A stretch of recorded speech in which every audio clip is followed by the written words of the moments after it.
বিশ্ব বদলে গেছে। ৫ বছর আগে শেষবারের মতো ইউরোপ সফরে এসেছিলেন চীনের প্রেসিডেন্ট শি জিনপিং। তখন পেয়েছিলেন উষ্ণ অভ্যর্থনা, আশাবাদী আর ঘনিষ্ঠ সম্পর্কের স্বপ্ন। কিন্তু কোভিড মহামারী আর ইউক্রেন যুদ্ধের ডামাডোলে অনেক কিছুই বদলে গেছে। এবারের সফরে ৩টি দেশ বেছে নিয়েছেন শি জিনপিং: ফ্রান্স, হাঙ্গেরি আর সার্বিয়া।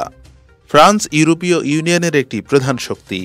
হাঙ্গেরি ইউনিয়নের সদস্য দেশ হলেও চীনের একনিষ্ঠ সমর্থক, আর সার্বিয়া ইউনিয়নের বাইরে থাকলেও চীনের ঘনিষ্ঠ বন্ধু। এই সফরের মধ্যেই ফুটে উঠল চীন আর ইউরোপের জটিল সম্পর্কের চিত্র। ফ্রান্সের সঙ্গে বৈঠকে উঠে এলো বাণিজ্যিক অসাম্যের প্রশ্ন। চীনের রাষ্ট্রীয় ভর্তুকি আর ইউরোপীয় বাজারে তাদের অবাধ প্রবেশাধিকার নিয়ে উদ্বিগ্ন ইউরোপীয় ইউনিয়ন। মানবাধিকার লঙ্ঘনের অভিযোগও তুলে ধরা হলো, বিশেষ করে চীনা সরকারের উইগুর জনগোষ্ঠীর উপর নির্যাতনের বিষয়ে। অন্যদিকে রাশিয়ার সঙ্গে চীনের ঘনিষ্ঠতা ইউরোপের আরও একটা চিন্তার কারণ।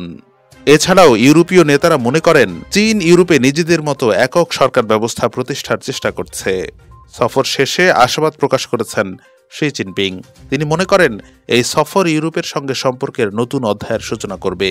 কিন্তু বাস্তবতা কিছুটা আলাদা।